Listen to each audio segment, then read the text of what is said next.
কথা বেশ প্রচলিত আছে যে মৃত্যু ডাইরেক্টলি আসে না, মৃত্যু নিজে আসার আগে অনেকবার মানুষকে ওয়ার্নিং দেয়। মানুষ যদি সেই ওয়ার্নিংগুলোকে বুঝতে পারে তাহলে সে টাইম মেশিনের মতনই মৃত্যুর যে টাইমিংটা আছে সেটাকে পিছিয়ে দিতে পারে। এটা বলতে পারেন অদ্ভুতভাবে ভগবানের একটা কানেকশন। ঠিক সেরকমই যারা ওই ওয়ার্নিংগুলো বুঝতে পারে না তাদের জীবনে মৃত্যু হঠাৎ করেই চলে আসে। ওই যে মাঝে মাঝে বলি না, সুস্থ সবল ভালো মানুষ ছিল, হঠাৎ করেই কেমন যেন উবে গেল। ভালো মানুষগুলোর জীবনেই মৃত্যুটা কেন তাড়াতাড়ি আসে?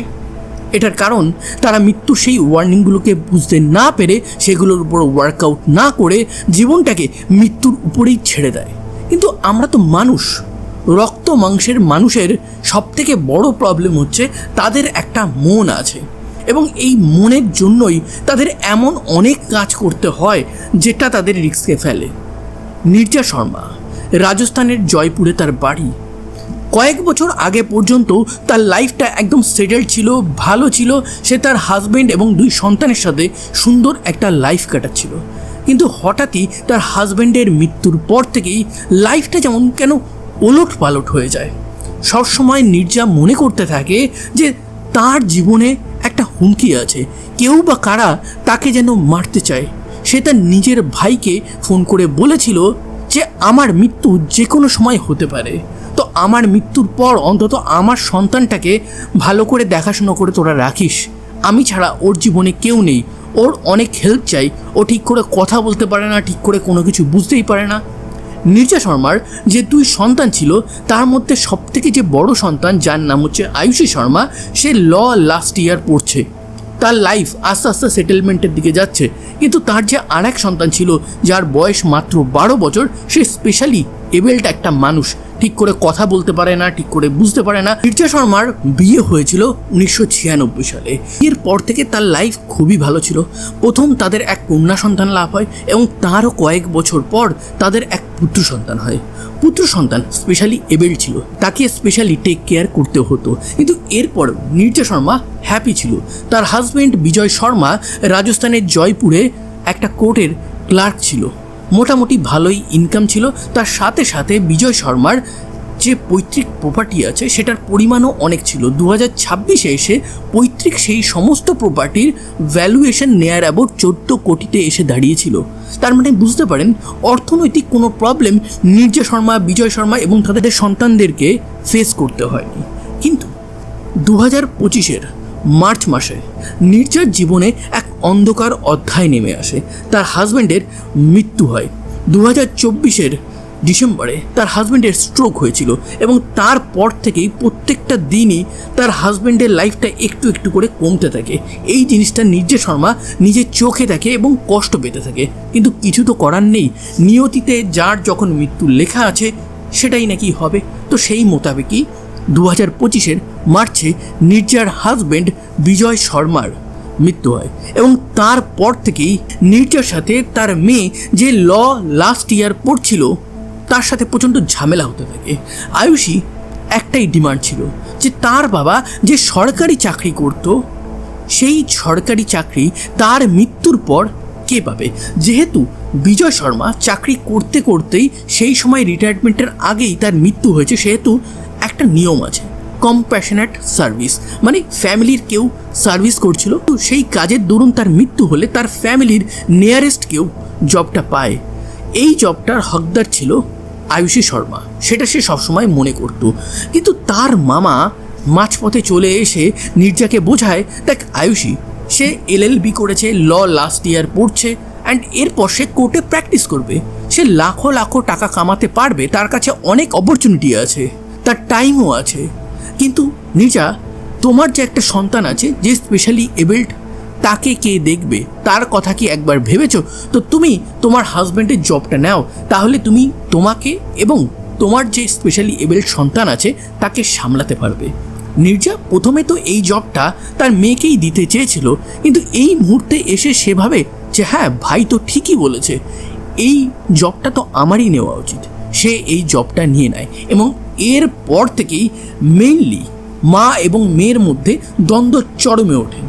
মা আর মেয়ের দ্বন্দ্ব চরমে উঠলে মেয়ে ওই বাড়ি থেকে চলে যায়, গিয়ে তার বাবার যে আলাদা একটা ফ্ল্যাট ছিল সেখানে উঠে থাকতে শুরু করে। কিন্তু সে পুরোপুরি তার মা এবং ভাইয়ের সাথে কানেকশন শেষ করেনি। সে তার ভাইকে ভালোবাসতো এবং নানান কাজে, স্পেশালি তার বাবার যে পেনশনের কাজ আছে সেই সমস্তর জন্য ওই বাড়িতে মাঝে মাঝে যাওয়া আসা করতে থাকে। একদিন নীরজা শর্মা তার ছেলেকে নিয়ে ডাক্তার দেখাতে যাচ্ছিল এবং যেখানে সে ডাক্তার দেখাতে যায় তার পাশেই স্পেশালি এবেল্ড ছেলে মেয়েদের জন্য একটা স্কুল আছে। সেই স্কুলে সে তার ছেলেকে ভর্তিও করেছে, তো সেখানে তাকে দিয়ে আসতো।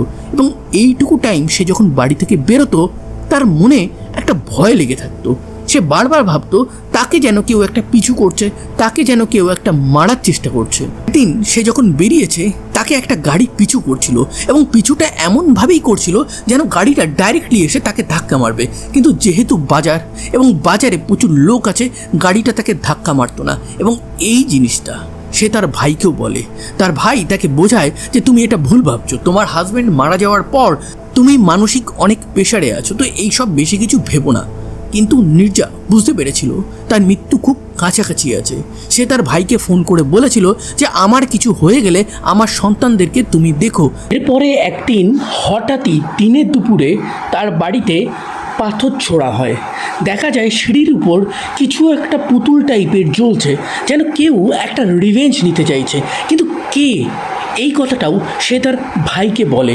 তার ভাই তাকে বোঝায় যে হয়তো কেউ একটু প্রতিশোধ বা প্রতিহিংসার ব্যাপার এখানে করছে। নীরজা কি ঠিক ভেবেছিল নাকি এটা তার জাস্ট একটা মনের ভুল ছিল? 3 জুলাই সে তার ছেলেকে স্কুলে দিতে চায় এবং স্কুলে সে দিয়ে ওখান থেকে চলে আসতো না, যেহেতু তার ছেলে স্পেশালি এবেল্ড আছে সে ওখানে বসেই থাকতো। কিন্তু সেদিন হঠাৎই তার কাছে একটা ফোন আসে এবং সেই ফোনটা করে তার মেয়ে। সে বলে, মা আমি বাড়িতে এসেছি, তুমি একটু আসো, তোমার সাথে কিছু কথা আছে এবং বাবার পেনশনের কাগজপত্রে কিছু সাইন করানো আছে। নীরজা ভাবে যে মেয়ে বাড়িতে এসেছে, সে অনেক দিন বাইরে ছিল, তার সাথে অনেক দিন কথাবার্তা হয়নি, মেয়েকে সে বোঝাবে সে যেন বাড়িতে রিটার্ন করে। এবং এটা ভেবেই সে যখন ওই স্কুল থেকে বেরোয় সে জানতো না এটাই তার শেষ ছিল তার ছেলেকে দেখার এবং তার মেয়ের সাথে কথা বলার। হঠাৎই তাকে একটা গাড়ি আসে এবং মেরে দিয়ে চলে যায়। তারপর আশেপাশের লোকরা তাকে উদ্ধার করে হসপিটালে নিয়ে গেলে তাকে মৃত ঘোষণা করা হয়। এবং এই মৃত ঘোষণা করার পর ওখানে পুলিশ আসে এবং এটা একটা হিট অ্যান্ড রান কেস, তো পুলিশকে বেসিক তদন্ত করতেই হবে যে গাড়িটা ধাক্কা মেরেছে সে কি ইচ্ছা করে ধাক্কা মেরেছে নাকি এটা অ্যাক্সিডেন্ট হয়ে গেছে সেটা তদন্ত করতে হবে। নীরজা শর্মার পরিবারকে ডাকা হয়, নীরজার ভাই আসে এবং ভাই এসে তার বোনের এই অবস্থা দেখে রীতিমতন চমকে যায় এবং সে পুলিশকে বলে যে আমার বোনের মৃত্যু এটা কোনো হিট অ্যান্ড রান কেস না, এটা একটা খুনের ঘটনা, আপনারা তদন্ত করুন। এবার পুলিশ এই জিনিসটা শুনে অবাক হয়ে যায় যে তারা বলে আপনি কেন এটা বলছেন? তখন সে বলে যে দেখুন আমার বোনকে অনেক দিন ধরে কেউ বা কারা মারার চেষ্টা করছিল, তার উপর আগেও গাড়ি দিয়ে অ্যাটাক করার চেষ্টা করা হয়েছিল, কিন্তু সে কোনো রকমে বেঁচে গেছিল মার্কেটে অনেক লোকজন থাকার জন্য। এবং আমার সবথেকে বড় সন্দেহ আছে নীরজার নিজের মেয়ে আয়ুষী শর্মার উপর। পুলিশ তখন বলে আয়ুষী সে কি করে, তার বয়স কত? তখন আয়ুষীর মামা বলে আয়ুষী ল নিয়ে পড়াশুনো করছে, তার লাস্ট ইয়ার চলছে, সে তার মায়ের সাথে থাকে না, সে তার বাবার জবটা নেওয়ার জন্য তার মায়ের সাথে ঝগড়া করে অন্য জায়গায় গিয়ে থাকতে শুরু করে। তখন পুলিশ যেহেতু কমপ্লেন পেয়েছে সেহেতু তারা আয়ুষীকে তুলে নিয়ে আসে, আয়ুষীকে জিজ্ঞাসাবাদ করে এবং আয়ুষীকে জিজ্ঞাসাবাদ করলে সে পুলিশকে ক্লিয়ারলি বলে আমি ল নিয়ে পড়াশুনো করছি, আপনারা যে এইভাবে আমাকে কোশ্চেনিং করছেন আপনাদের ফল ভুগতে হবে।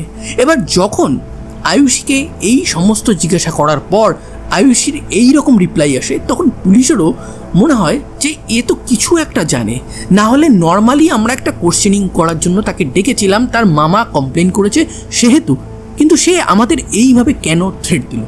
পুলিশ এবার তদন্ত শুরু করে, যেখানে অ্যাক্সিডেন্ট হয়েছিল সেইখানে তারা পুরো কোথায় কোথায় সিসিটিভি ক্যামেরা আছে সেগুলো চেক করতে থাকে এবং সেগুলো চেক করতে গিয়ে তারা একটা দূরে বাড়িতে সিসিটিভি ক্যামেরা পায় এবং সেই সিসিটিভি ক্যামেরাতে পুরো অ্যাক্সিডেন্টটা দেখা যায় লাইভ।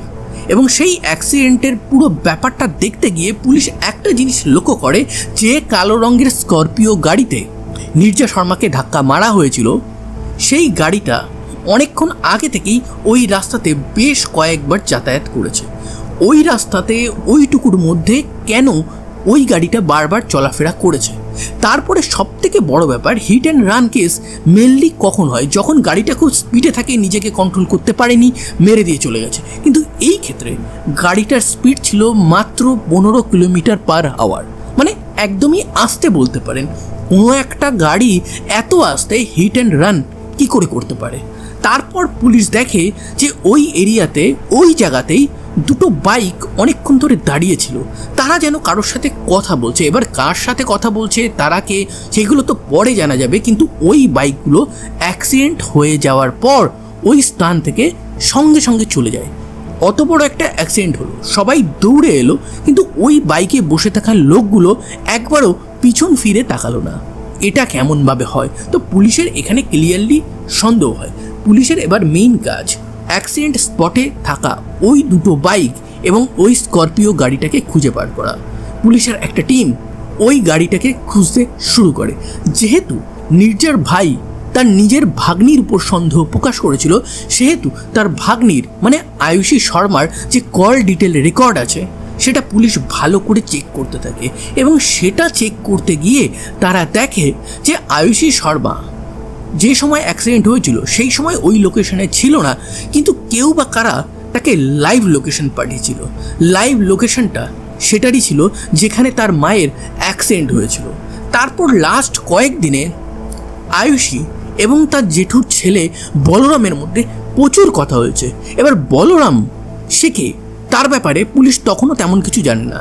যখন নির্জার যে ভাই আছে তাকে জিজ্ঞাসা করা হয়, তোমার শালার যে দাদা আছে তার ছেলে বলরামের সাথে আয়ুষীর এত কথাবার্তা হয় কেন, তখন একটা বোম ফাটায় রীতিমতন এই নির্জার ভাই। সে বলে যে আমার ভাগ্নি তার নিজের জ্যাঠার ছেলে সাথে সম্পর্ক করে বসেছিল। বলরাম তার পারিবারিক অবস্থা খুব একটা ভালো ছিল না। যেহেতু বিজয় শর্মা মানে তার কাকা কোর্টে চাকরি করতো, সে প্রত্যেক সময় লয়ারদের দেখতো। সে তার মেয়েকেও ল পড়ায় এবং বলরামকে নিজের পয়সাতে ল পড়ায়। আমিও সেম জায়গায় চাকরি করতাম। আমি দেখতাম যে বিজয় কত সৎ ছিল, কখনো ঘুষ নেয়নি, সে নিজেই নিজের পায়ে দাঁড়িয়েছিল। কিন্তু আমার একটা জিনিস মনে হচ্ছে, আমার ভাগ্নি আয়ুষী শর্মা সে তার মাকে মেরেছে, মানে আমার বোনকে মেরেছে। এটা আমি কনফার্ম, আপনারা প্রমাণ জোগাড় করুন। কিন্তু আমি আপনাদেরকে আরও একটা জিনিস বলবো যে আমার যে শালা ছিল বিজয় শর্মা, তাকেও তার মেয়ে আয়ুষী শর্মা মেরেছিল। পুলিশ তখন এই কথা শুনে আরও অবাক হয়ে যায়। তখন পুলিশ বলে, আপনার কাছে এর প্রমাণ আছে? তখন নির্জার ভাই রাকেশ বলে, হ্যাঁ আমার কাছে প্রমাণ আছে। সেটা হয়তো বৈজ্ঞানিক প্রমাণ না, কিন্তু একটা মৌখিক প্রমাণ আছে। 2024 সালের ডিসেম্বরে আমার যে শালা আছে তার একটা স্ট্রোক হয়। তারপর তাকে হসপিটালে ভর্তি করা হয়। হসপিটালে 3-4 দিন কেয়ারিংয়ের পরেই তাকে ডিসচার্জ করা হয়। এবং সেই ডিসচার্জের পর আয়ুষী এবং বলরাম তাকে বাড়িতে না নিয়ে এসে একটা অন্য ফ্ল্যাটে নিয়ে যায়। এবং সেই ফ্ল্যাটের লোকেশনটাও আমরা জানতাম না। যখনই তাকে আমরা তার বাবার ব্যাপারে জিজ্ঞাসা করতাম, সে বলতো বাড়িতে তার কেয়ার হবে না, আমরা অন্য একটা জায়গায় হসপিটালের পাশে রেন্টে তাকে রেখেছি এবং সেখানে তাকে কেয়ার করা হচ্ছে। এবং এরপরে 1-2 মাস কেটে যায়। হঠাৎই আবার বিজয়ের মানে আমার শালার শরীরটা খুব খারাপ হয়ে যায়। তাকে হসপিটালে ভর্তি করা হয় এবং হসপিটালে ভর্তির 2 দিনের মধ্যে তার মৃত্যু হয়। এবং এই মৃত্যুর কারণ হিসেবে ডাক্তার বলে অর্গান ফেলিয়ার। আমি আমার শালার বডিটা দেখে বুঝতে পারি তার বডির উপর কিছু তো এক্সপেরিমেন্ট হয়েছিল। এবং মৃত্যুর পর আমরা আরও চমকে যাই। আমার শালার বডিটাকে সোজা গ্রামে নিয়ে যাওয়া হয় এবং তারপর তাকে দাহ করে দেওয়া হয়। আমি ময়না তদন্তের কথা বলি, কিন্তু আয়ুষী এবং বলরাম আমাকে ওখান থেকে পুরোপুরি সরিয়ে দেয়। তো এইখান থেকেই আমার সন্দেহ হয়। এবং এরপরে আমি দেখি আয়ুষী বারবার তার বাবার জবটা পাওয়ার চেষ্টা করতে থাকে। সেটা নিয়ে তার মায়ের সাথে ঝগড়া করে। কিন্তু আমি আমার বোন নির্জাকে বোঝাই যে তুমি যদি এই জবটা না করো তাহলে তোমার ছেলেকে কে দেখবে? আয়ুষী জবটা পাওয়ার পর তোমাকে আর তোমার ছেলেকে দেখবে, এর কোন গ্যারান্টি আছে? তোমার বয়স মাত্র 42 বছর, তোমার এখনো পুরো একটা লাইফ পড়ে আছে, তো তুমি এই জবটা করো। এবং এরপরেই কিন্তু আয়ুষী বাড়ি ছেড়ে চলে যায় এবং তার বাবার একটা ফ্ল্যাটে থাকতে শুরু করে বলরামের সাথে। এরপর পুলিশ ওই ফ্ল্যাটের সিসিটিভিটা চেক করে যেখানে আয়ুষী আর বলরাম থাকছিল।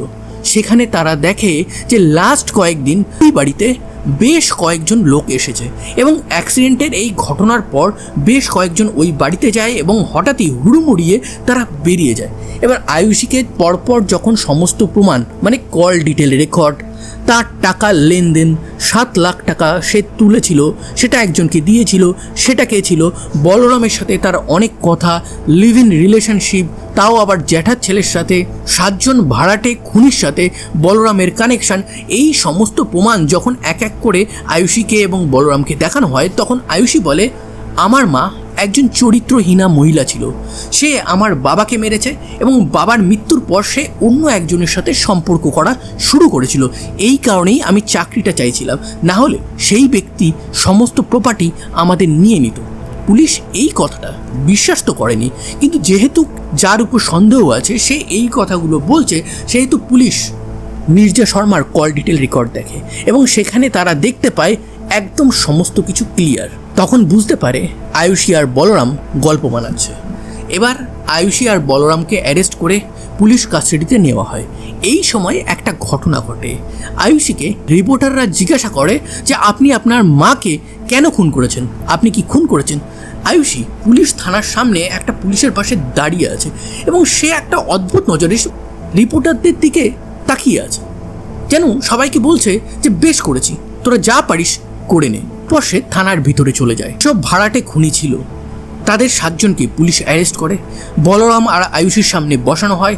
তারা সমস্ত কিছু স্বীকার করে নেয় এবং ইন দ্য লাস্ট আয়ুষী আর বলরামও সমস্ত কিছু স্বীকার করে নেয়। তারপর গাড়িটাকে উদ্ধার করা হয়, গাড়ির ফরেন্সিক করা হয়। গাড়ির টায়ারে তখনও রক্ত লেগেছিল এবং সেই রক্তের সাথে যখন নির্জার ডিএনএ টেস্ট করা হয় তখন ওটা 100% কনফার্ম হয়ে যায়। তার মানে ওই গাড়ি দিয়েই নির্জাকে মারা হয়েছিল। আমি প্রথমেই বলেছিলাম, যখন কোনো মানুষের জীবনে মৃত্যু আসার চান্স থাকে বা তাকে কেউ মারতে চায় তার আগে অনেকগুলো ওয়ার্নিং সে পায়। নির্জাও কি এখানে ওয়ার্নিং পেয়েছিল? এক না, একাধিক ওয়ার্নিং পেয়েছিল। যখন তার হাজব্যান্ডের মৃত্যু হয়, হাজব্যান্ডের মৃত্যুটা একটা রহস্যময় মৃত্যু হয়।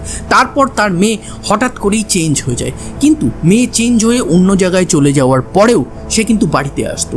সে তার বাড়ির যে চাবি ছিল সেই চাবির একটা কপি বানায় এবং যখন তার মা তার ভাইকে নিয়ে যেত স্কুলে তখন সে বাড়িতে আসতো, এসে জলের মধ্যে না খাবারের মধ্যে ঘুমের ওষুধ মিশিয়ে দিত, অন্যান্য ওষুধও মিশিয়ে দিত যাতে তার মায়ের মৃত্যু হয়। যেহেতু ল নিয়ে পড়ছে সে বুঝতে পেরেছিল এইভাবে মারলে হয়তো কেউ ধরতে পারবে না, হয়তো সবাই ভাববে হার্ট অ্যাটাকে মৃত্যু হয়ে গেছে, অর্গান ফেইলিয়ারে মৃত্যু হয়ে গেছে।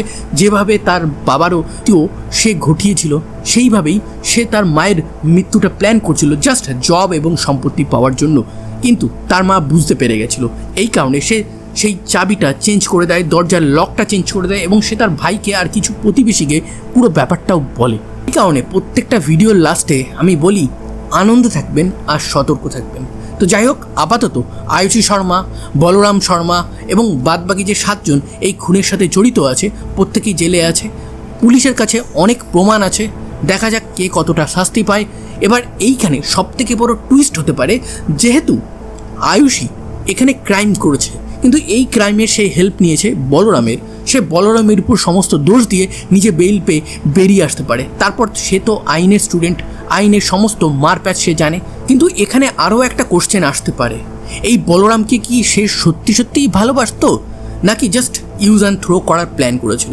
আমার মনে হয় এখানে ভালোবাসা ছিল না, ভালোবাসা সুন্দর জায়গায় জন্মায়, এরকম এক নোংরা জায়গায় ভালোবাসা জন্মায় না, তাও আবার জেঠুর ছেলের সাথে। এখানে মেইন ব্যাপার ছিল মা বাবাকে সরিয়ে দেওয়ার পর, চাকরিটা প্রপার্টিটা সমস্ত কিছু পেয়ে যাওয়ার পর বলরামকে সে প্রমিস করেছিল যে সে 5 কোটি টাকার একটা প্রপার্টি দেবে। কিন্তু এটা সে যখন চাইতো, মানে বলরাম যখন চাইতো, হয়তো বলরামকেও এই পৃথিবী থেকে সে সরিয়ে দিত। তার আলটিমেট টার্গেট ছিল এই প্রপার্টি। সে একটা লোভী মানুষ ছিল। আশা করি এই কেসে যারা জড়িত আছে সবাই শাস্তি পাবে। যা আর বিজয় হাজব্যান্ড অ্যান্ড ওয়াইফ, তাদের যে স্পেশালি এবেল্ড ছেলে আছে যেন রক্ষণাবেক্ষণ তার মামা রাকেশ অন্তত করে। তো যাই হোক, এই ছিল আজকের একটা ট্রু ক্রাইম ঘটনা। এরকম রিয়েল লাইফ ট্রু ক্রাইম ঘটনা ইন স্টোরি ফরম্যাটে যদি আপনারা শুনতে চান তাহলে অবশ্যই আমার চ্যানেলটাকে সাবস্ক্রাইব করবেন। সাবধানে থাকবেন, সতর্ক থাকবেন এবং অনেক আনন্দে থাকবেন। আবার দেখা হবে নতুন কোনো একটা ভেরি ইন্টারেস্টিং ট্রু ক্রাইম ঘটনার সাথে।